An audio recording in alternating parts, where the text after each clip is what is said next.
Gracias por venir a las jornadas, porque creo que son muy enriquecedoras y muy interesantes para todos.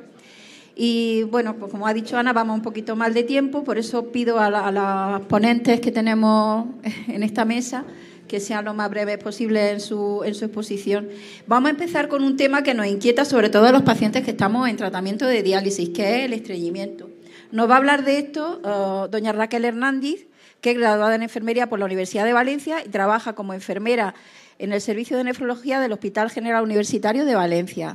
Te paso la palabra, Raquel, gracias. Muchas gracias. Bueno, pues yo soy Raquel y junto con mi compañera... Bueno, si podéis poner la presentación, por favor. Junto con mi compañera Luisa Seco hemos elaborado esta presentación. El fin de esta charla es divulgar el conocimiento científico. No obstante, hay que tener en cuenta que somos enfermeras y que no recetamos. Lo digo porque, como en el estreñimiento voy a hablar sobre laxantes, para tenerlo en cuenta. Además, estoy muy agradecida de que la Federación Alcer haya contactado con el Hospital General de Valencia para esta charla. También quiero resaltar que antes de tomar cualquier decisión lo consultéis con vuestro médico responsable. Espero que este trabajo resulte útil. En primer lugar, la diálisis es la técnica que permite limpiar nuestra sangre en aquellas personas que tienen insuficiencia renal. Además, por un lado, tenemos la diálisis peritoneal, que es una técnica a través del peritoneo, permite esta limpieza de sangre. Se infunde 2 litros de líquido peritoneal, de líquido de diálisis, perdón.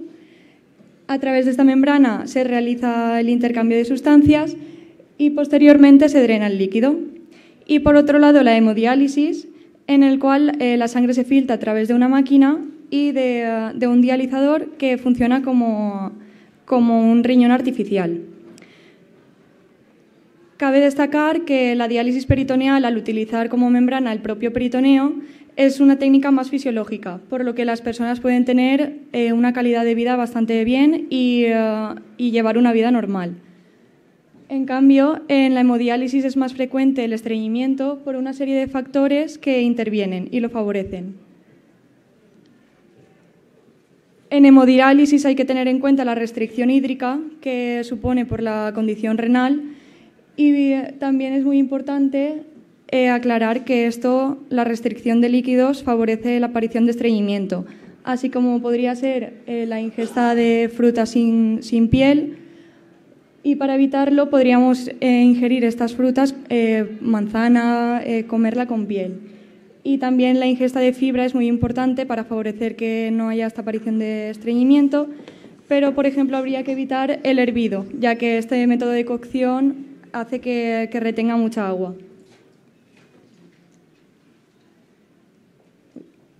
Además, en la hemodiálisis somos conscientes que durante las sesiones estamos muchas horas sentados, por lo que sería muy conveniente para evitar el estreñimiento que fuera de estas sesiones manteniéramos una vida muy activa. Hay que destacar también que en la hemodiálisis el estreñimiento no afecta en la técnica, en cambio en la diálisis peritoneal sí que puede afectar.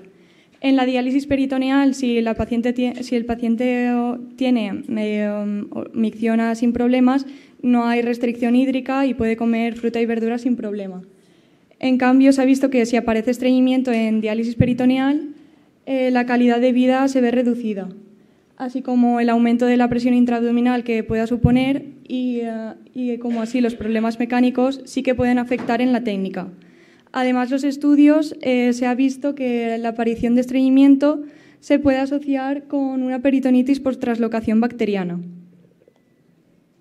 Por tanto, ¿cuáles son los objetivos de esta presentación? Pues por un lado, sintetizar el conocimiento de la bibliografía existente y por otro, describir la atención que se proporciona en el estreñimiento en nuestro medio. La metodología de este estudio ha sido realizar una discusión de grupo multidisciplinario y por otro lado, hemos revisado la bibliografía existente en diferentes bases de datos. Los resultados los vamos a exponer, por un lado, los obtenidos en la bibliografía y por otro, los de la discusión en grupo. En cuanto a los estudios que hay de la bibliografía, El estreñimiento es pues el problema que puede aparecer si no hay unas defecaciones recurrentes o puede haber un problema en la obstrucción de la salida. Podemos diferenciar estreñimiento primario o secundario. El primario es aquel que aparece por problemas intestinales y el secundario es el que puede aparecer por otras enfermedades o por otros factores como, por ejemplo, la medicación. Hay medicamentos como quelantes del fósforo o el hierro que favorecen la aparición de estreñimiento. También, como comentaba, la dieta y el estilo de vida es muy importante, ya que si comemos bastante fibra y realizamos una vida bastante activa, evitaremos la aparición de estreñimiento. Además, las personas renales suele haber comorbilidad, como han comentado los compañeros, ya que hay diabetes, hipertensión y también el envejecimiento afecta. Y aparte de todos estos, hay otros factores como la malnutrición o obstrucciones mecánicas. ¿Y cómo vamos a valorar este estreñimiento? Pues hay dos formas de hacerlo: la escala de heces de Bristol y los criterios de Roma III. Por un lado, la escala de heces de Bristol clasifica las deposiciones en 7 tipos, considerándose estreñimiento los 2 primeros. El tipo 1, trozos duros separados que pasan con dificultad, y tipo 2, como una salchicha compuesta con fragmentos. Y por otro lado, los criterios de Roma III consideran que hay estreñimiento si aparecen 2 o más de los siguientes factores. Por ejemplo, la combinación de menos de 3 defecaciones por semana o el esfuerzo para defecar en el 25% de las deposiciones, entre otros como evacuación incompleta o bloqueo obstrucción anorrectal. En cuanto al tratamiento del estreñimiento, según la revisión de Kosmadakis, en primer lugar propone modificar el estilo de vida, como comentábamos, con la ingesta de fibra, de líquidos siempre que no esté la restricción hídrica, y aumentar la actividad física. Si con esto vemos que no hay mejoría o que hay reincidencia periódica de estreñimiento, pasaríamos al siguiente escalón, es decir, utilizar ablandadores de heces o laxantes. Por un lado, laxantes estimulantes o enemas de limpieza. En el caso de que esto tampoco resultara efectivo, se consideraría realizar una colonoscopia y un test anorrectal y colónico. Si el resultado de esto es normal, pues seguiríamos con estas medidas, pero si el tránsito es lento, optimizaríamos los laxantes estimulantes. Y este estudio propone los prosecretores, pero cabe destacar que en España la comercialización está prohibida. En esta diapositiva podemos ver todos los diferentes tipos de laxantes existentes y, así resumiendo, nosotros en el Hospital General de Valencia utilizamos de tipo estimulantes de contacto, en concreto el dulcolaxo, cuyo principio activo es el bisacodilo, o los lubricantes emolientes, en el caso del Emuliken simple. ¿Y cuál es el tratamiento efectivo ante el estreñimiento? Pues según los estudios, aparece como evidencia moderada los laxantes, el Emuliken simple y el dulcolaxo, como comentaba. Y de evidencia un poco menor, la ingesta de fibra soluble e ingesta de líquidos siempre que se pueda por la condición renal y aumentar la actividad física.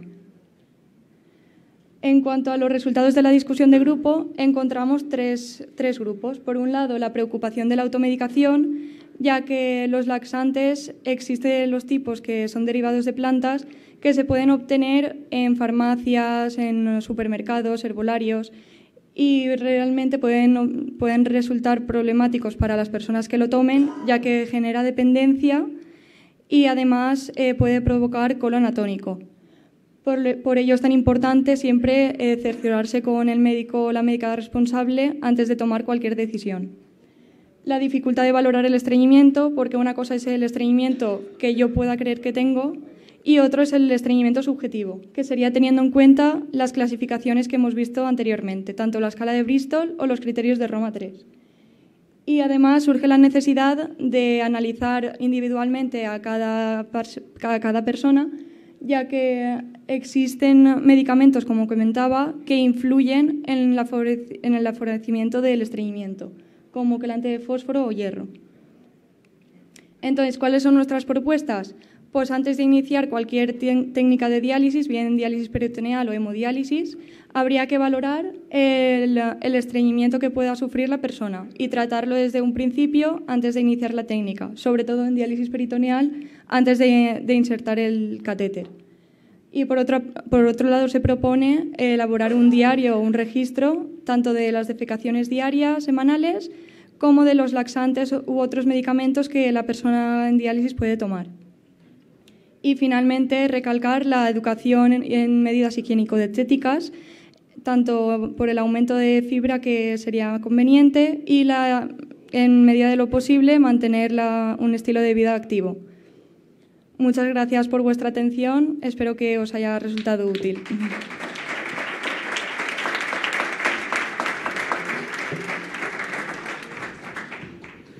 Pues gracias, Raquel, porque ha sido todo muy, muy instructivo y lo ha explicado todo muy bien y muy rápido, y la verdad es que ha sido bastante útil. Doy paso a la siguiente ponencia, que es comer durante la sesión de hemodiálisis, y la va a impartir la doctora Emma Huarte, que es jefa del Servicio de Nefrología del Hospital San Pedro de Logroño y miembro del Grupo de Nutrición en Enfermedad Renal Crónica de la Sociedad Española de Nefrología y otros. Buenos días. Bueno, en primer lugar, agradecer a la Federación Nacional de Alcer por su amable invitación, a pesar de que reconozco que el tema que me toca hablar es un tema que es un poco controvertido, Y, bueno, voy a dar mi opinión al respecto y, sobre todo, voy a intentar fundamentarlo, ¿de acuerdo? Empezamos por plantear el escenario de cuáles son las recomendaciones nutricionales últimas que se han publicado, reconocidas a nivel internacional, de la nutrición de los pacientes en hemodiálisis. Es una nutrición que, sobre todo, tiene 4 puntos importantes.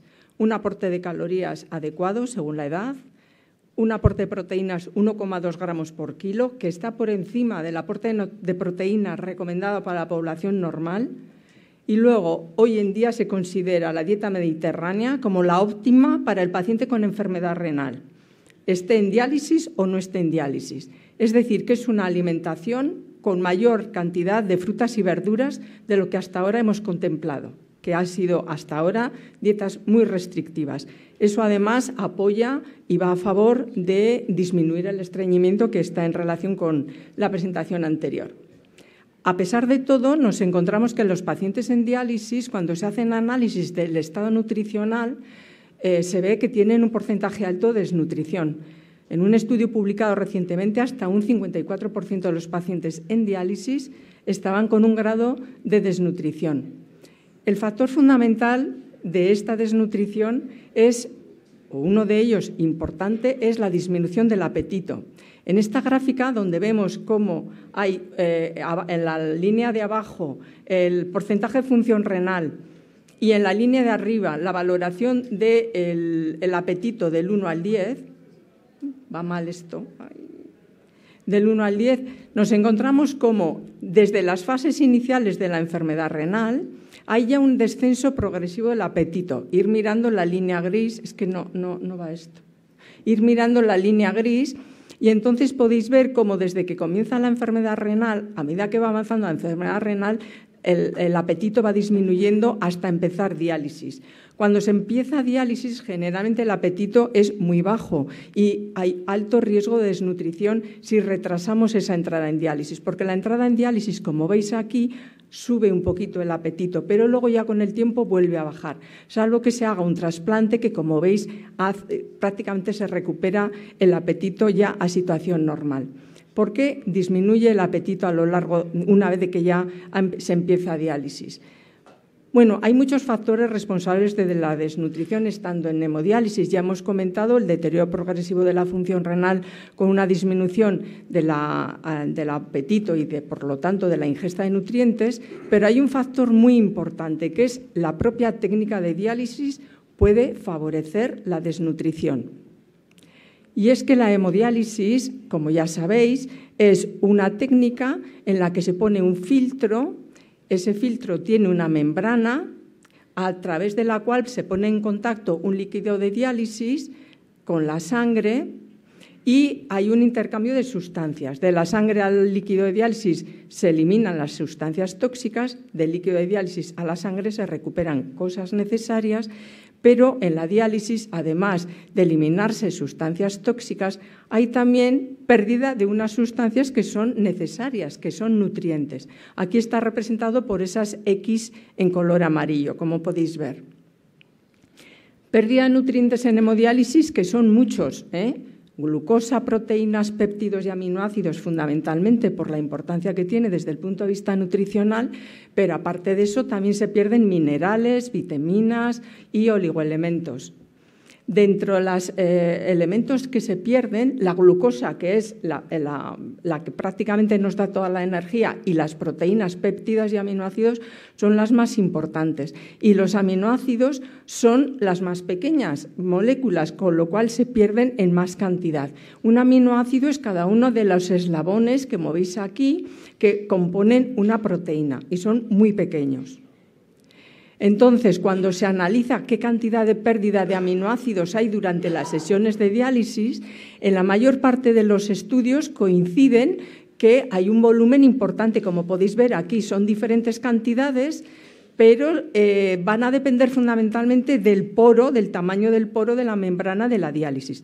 A poro más grande, calidad de diálisis mayor, pero también mayor pérdida de nutrientes. Y eso es algo que tenemos que tener en cuenta. Y pueden bajar los niveles de aminoácidos o proteínas hasta un 20% en sangre.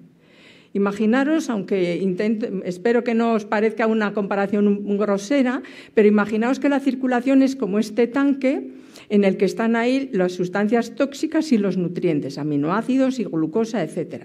Y la diálisis es como el grifo a través del cual, una vez que entramos en diálisis, se van perdiendo todas estas sustancias. El organismo tiene como objetivo mantener permanentemente la síntesis de proteínas, con lo cual, durante la sesión de diálisis, esa pérdida de aminoácidos y proteínas que está teniendo la tiene que sacar de algún sitio. ¿Y de dónde la saca? Del músculo. Es decir, que durante el músculo se va a producir una degradación del músculo que tenemos, para que de esa manera el hígado vaya sintetizando y recuperando la pérdida de aminoácidos y proteínas. Además, la hemodiálisis también produce una reacción inflamatoria porque se pone en contacto la sangre con un material que no es un material propio, lo considera como ajeno y se establece ahí una reacción de inflamación que también favorece la degradación muscular.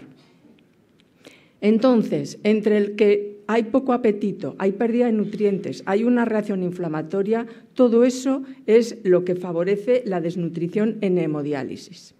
¿Qué podemos hacer entonces para mejorar esta situación? Bueno, pues tenemos que tener una diálisis óptima, es decir, la máxima diálisis que se pueda tener. Utilizar material muy bioincompatible para disminuir al máximo esa reacción inflamatoria que he comentado. Garantizar una dieta adecuada para las necesidades individuales, siguiendo las recomendaciones que nos han dado las guías. Unos horarios de diálisis, esto a veces es difícil, que faciliten el no perder la comida principal del mediodía, y también consumir alimentos o suplementos durante la sesión de diálisis. Esto es un gráfico que intenta explicar, lo vamos a ver más adelante, se va a ver mejor. Entonces, ¿qué recomendaciones de alimentos y bebidas se pueden consumir durante la sesión de diálisis? ¿Qué recomendaciones se pueden dar? Bueno, pues hay que comer en la primera mitad de la sesión de diálisis, o bien al finalizar, el famoso bocadillo cuando he acabado la diálisis. Que puedan ser consumidos con una sola mano, porque las personas que se dializan con catéter tienen las dos manos libres, pero las personas que se dializan por fístula no. Deben ser fácilmente consumibles con una sola mano. Que no necesiten almacenamiento ni técnicas de preparación que puedan hacer más complejo el asistir durante la sesión de diálisis. Tienen que ser, lógicamente, siguiendo las recomendaciones del plan terapéutico que nos han dado. A poder ser hiperproteicas y con bajo aporte de fósforo. Evitar alimentos que favorezcan, y esto es muy importante, el riesgo de atragantamiento o broncoaspiración, que se desmenucen o se formen bolos cohesivos. Y evitar alimentos con alto contenido en sodio por la mayor sed que puedan producir.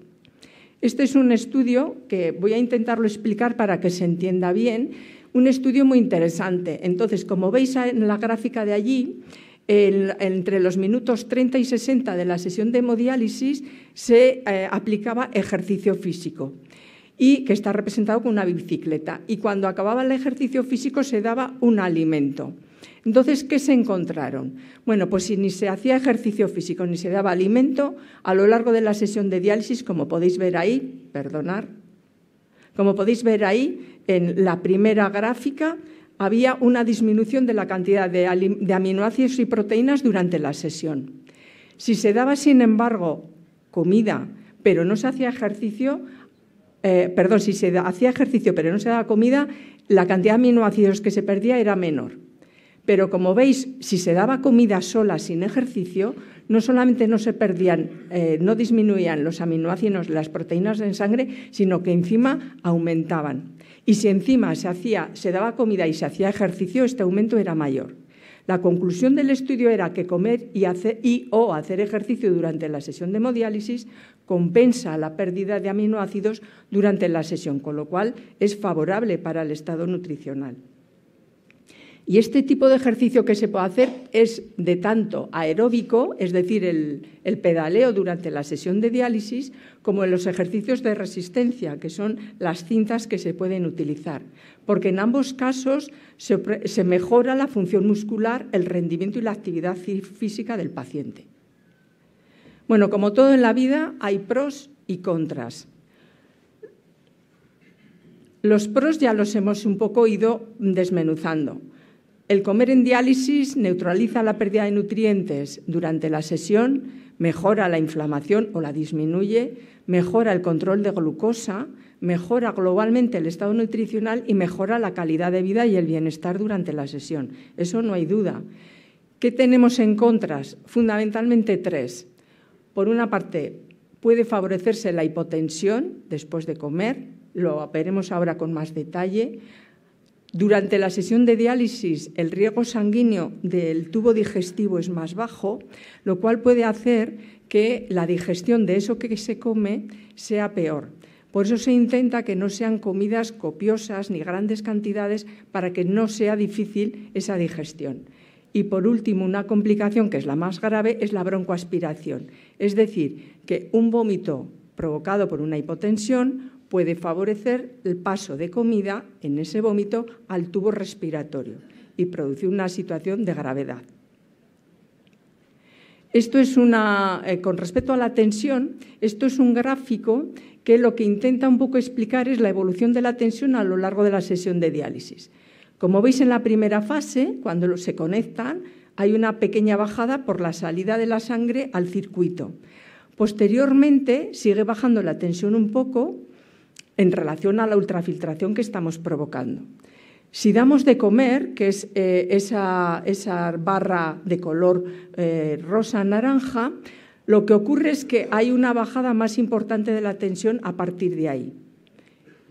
Pero si damos café con cafeína junto con esa comida o solo con esa comida, no solamente no baja la tensión, sino lo que se ha visto es que incluso favorece que la tensión suba, con lo cual estamos disminuyendo el riesgo de hipotensión.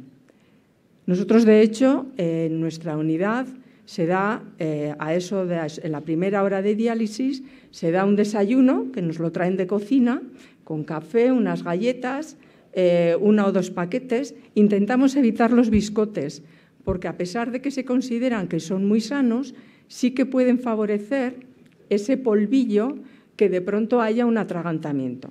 Y los colines también están prohibidos, porque ya hemos tenido algún caso y algún susto. ¿Vale? En resumen, dar de comer durante la sesión de hemodiálisis mejora la sensación de bienestar y aporta un suplemento nutricional con importantes beneficios, que son todos los que ya os he comentado. Hay que considerar siempre las limitaciones por el riesgo de hipotensión postprandial, las molestias digestivas y la aspiración, por lo que deben cumplirse unos requisitos y quedar siempre bajo criterio médico. En general, aportar comidas o suplementos durante la diálisis parece tener más ventajas que inconvenientes. Es una estrategia amigable y con bajo riesgo de complicaciones en pacientes seleccionados que no tengan contraindicaciones médicas. Y bueno, los alimentos ayudan a recuperar, después de una sesión de diálisis, a recuperarse. O sea, que el que no desayuna, el bocadillo al final de diálisis se lo tiene ganado. Y esta es la página web que no sé si conocéis. Nosotros tenemos la Escuela de Pacientes con Enfermedad Renal Crónica. Está ahí contenido todo lo que pueda ser de interés relacionado con la enfermedad renal, los diferentes tipos de tratamientos, las dietas, consejos, recetas, etcétera. Esta es nuestra dirección para todos los que queráis utilizarla. Gracias.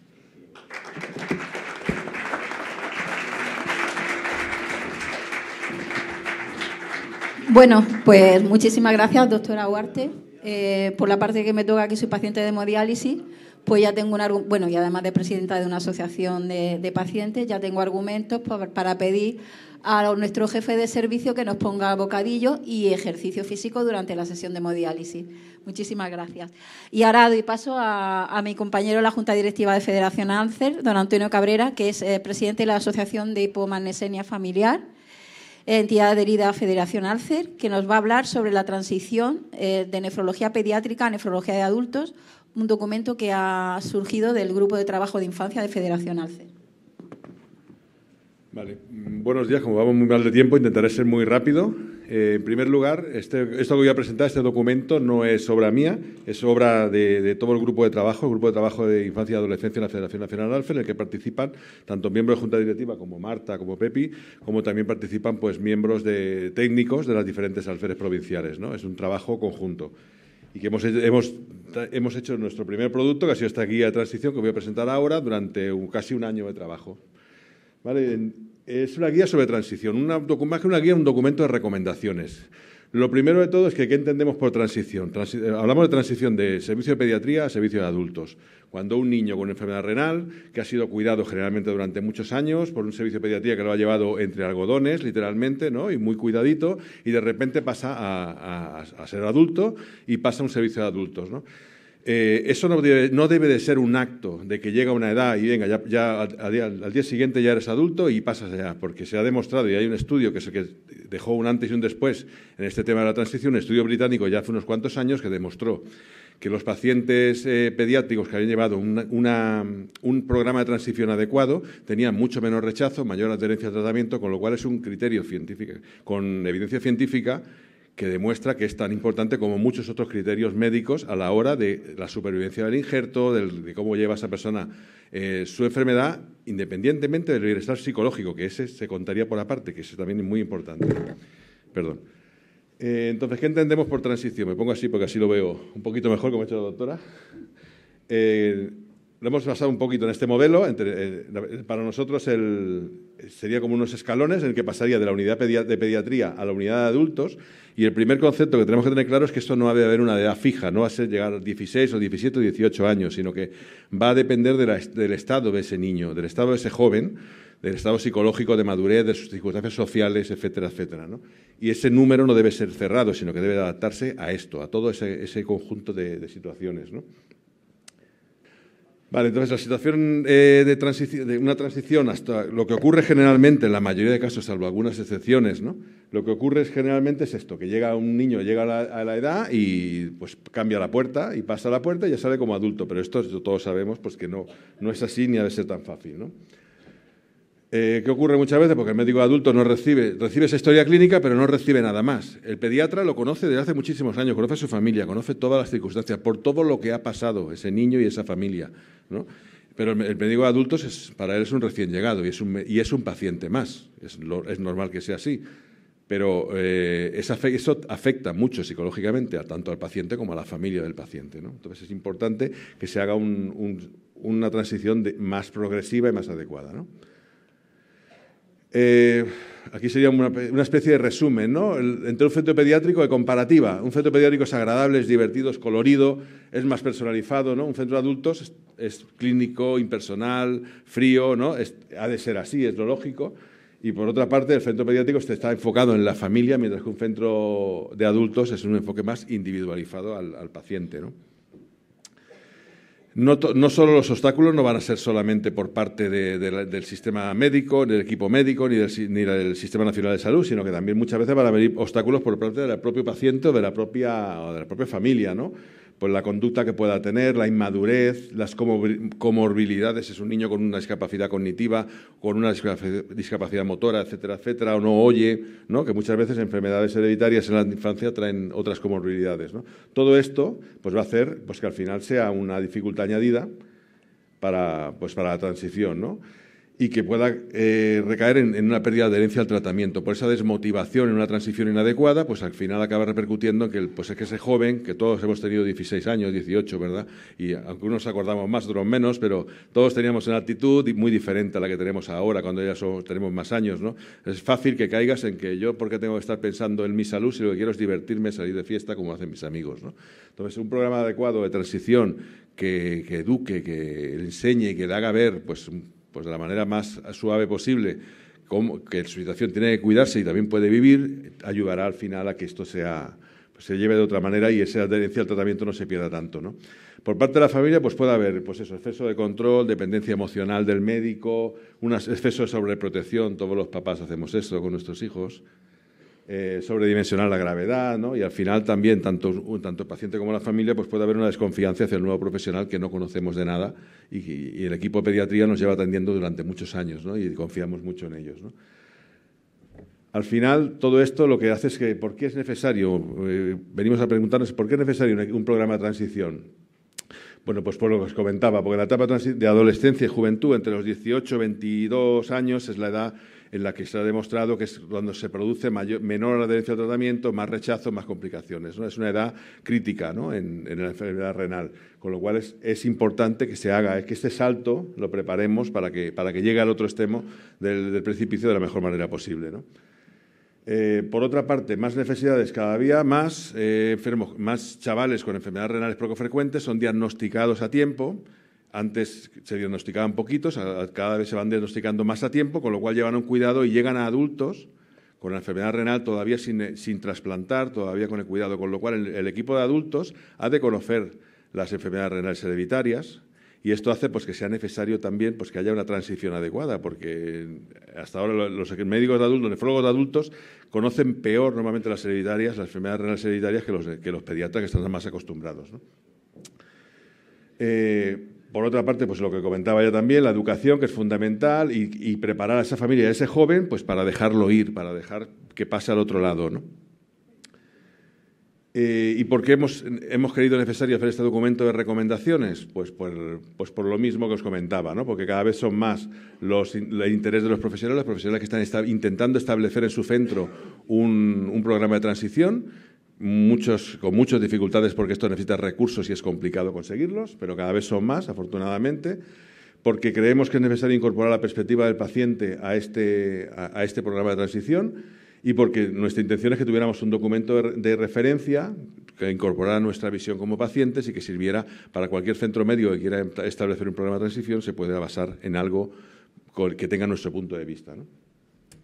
Como objetivos generales, pues sería esto, asegurar la transición, tener una transición exitosa, que no se sienta que ese joven que lo han abandonado, lo han pasado allá y ha pasado de ser el niño que cuando llegaba al hospital todo el mundo le decía por su nombre, porque el equipo de enfermería, el nefrólogo, todos lo conocían, a que ya es uno más y nadie sabe quién es, ¿no? Que no se sienta abandonado, que se sienta que ha hecho un cambio porque es adulto y porque ahora tiene que ser autónomo. Y luego, por otra parte, una integración adecuada en esa unidad de adultos que realmente lo acoja y se integre adecuadamente, ¿no? Como objetivos específicos no me voy a alargar porque llevamos fatal de tiempo, pero sería, bueno, pues intentar profundizar un poquito más en todo esto. ¿Y cuál sería el modelo que hemos adoptado, ¿no? Hay diferentes modelos de programa de transición. Nosotros, después de debatirlo mucho, pues nos quedamos con que gira en torno a una figura que es la coordinadora, que es la enfermera de referencia, que sería la que coordina todos los temas del programa de transición en sí, y esa enfermera sería la que conectaría con todos los equipos. Por una parte, al principio, al lado izquierdo, sería la parte de nefrología pediátrica, cuando todavía es niño y ha empezado el programa, Y en la parte derecha es cuando ya ese joven adulto, fijaos que ya no está la familia, no están los padres, porque ya es él el que tiene que ser autónomo, que ese es el objetivo al final, que sea responsable de su enfermedad y sepa cuidarse, ¿no? Y al final, el principio sería el líder del equipo, sería el nefrólogo pediátrico, coordinado por la enfermera, y al final el líder sería el nefrólogo de adultos, que sería a cargo de la situación. Y todo el resto de profesionales que pueda haber, psicología, trabajador social, nutrición, etcétera, todos ellos quedarían, digamos, de alguna manera coordinados por esa enfermera de referencia, ¿no? Este es el modelo que pensamos que funciona basándonos, no porque lo hayamos inventado nosotros, ni muchísimo menos, sino porque basándonos en los documentos que nos han ido llegando, la literatura que hemos leído, al final es el que nos ha parecido más adecuado. Hemos dividido en 2 etapas la transición. Hay programas que te lo dividen en 3. Esto, bueno, nosotros lo hemos considerado suficiente hacerlo en 2. Una primera de los 12 a los 18 años, o sea, a los 12 años habría que empezar a hacer el programa de transición, a preparar a ese niño, a hablarle, a educarle, a que sepa tomarse su medicación, a que sea responsable, que sepa lo que le pasa. Hay familias de todo tipo y hay padres que no les cuentan absolutamente nada porque no quieren que lo sepa. Bueno, pues tiene que empezar ya a trabajarse y a inculcarse el cuidado de su enfermedad, ¿no? Y esa primera etapa irá hasta los 18 años aproximadamente, para acabar en una segunda etapa entre los 18 y los 22, que dependiendo del caso, pues se haría la transición antes o después, dentro de ese abanico de 18 a 22, dependiendo de muchas circunstancias, de si el niño está en ese momento a punto de entrar en trasplante, pues que evidentemente se postergará un poco para que ya haya sido efectivo el trasplante antes de hacer la transición, todos esos factores, y al final lo que se tiene que hacer es un informe clínico sobre que esto ya se hace, pero además intentar incluir un informe de la enfermera referente, que lo conoce, que es su persona de confianza, un informe psicológico, de nutrición, de la trabajadora social, y que haya como una carpeta física o personal o app, a ser posible, algo digital que acompañe a ese niño, ¿no? Se nos ocurrió, dentro de ese programa, de esa carpeta, hacer un documento que sería el pasaporte de transferencia, que lo que intenta es ser algo motivador, no algo infantil, sino algo motivador. Si hacemos algo infantil, un chaval de 18 años dirá, oye, esto no quiero yo, ¿no? Entonces, tiene que ser algo que les motive, y entonces al final es como si fuera un carnet por puntos de conducir, que tú tengas que ir consiguiendo, que te sirva a ti de autoevaluación para ver qué es lo que te falla en cuanto a poder tú ser responsable de tu autocuidado, ¿no? Entonces, al final ese pasaporte, cuando consigues los puntos, digamos, te dan el carné, y entonces, y incluiría pues todos estos criterios, ¿no? Edad, madurez, estabilidad, la condición médica, las competencias que tenga, la adherencia y la autorresponsabilidad, bueno, una serie de factores que hemos considerado importantes, ¿no? ¿Y cómo mediríamos todo esto? Y ya acabo, ¿eh? Vamos fatal, ¿verdad, Marta? Bueno, yo sé que va a terminar ya. Gracias. Vale. Sí, lo conoces. Pues entonces lo mediríamos con estos cuestionarios, que hemos incluido 3 cuestionarios diferentes. Uno, cuando el niño empieza el programa, para medir su situación social, médica, etcétera. Y un cuestionario a mitad de etapa, cuando estaría cambiando entre los alrededor de 18 años por 17. Y un cuestionario final, que es el que daría ya el apto, digamos, para ser apto para la transición, ¿no? Lo importante de este cuestionario es que lo tiene que rellenar no solamente el joven, porque entonces le daríamos una visión muy sesgada, ¿no? Si le preguntamos a un joven si es maduro, todos nos van a decir, yo soy el más maduro del mundo, ¿no? Evidentemente. Pero si le preguntas a la madre, dirá, mi niño está infantil total. Entonces, al final lo que intentamos es que tenga una visión de los 360 grados y que se vea, lo rellene tanto el joven como la familia, como la enfermera, que al final la enfermera referente es la que lo está siguiendo. Y ese equipo de transición, que pueda también rellenarlo, con lo cual tener una visión un poco más conjunta y un poco más realista de cómo está ese joven en cuanto a su actitud para tener la transición. Y nada más. Muchas gracias. Si alguien tiene interés en ver el documento, está colgado en la página web de la Federación, en el Grupo de Infancia y Adolescencia, lo tenemos subido allí. Muchas gracias. Bueno, pues muchas gracias, Antonio, por presentarnos el documento de transición, que es muy necesario para la humanización del trato de los niños y adolescentes que empiezan con la enfermedad a tan temprana edad. Así que gracias a los 3 ponentes, y repito, como mis anteriores compañeros, que si necesitáis resolver cualquier duda, pues el correo de Federación está a vuestra disposición.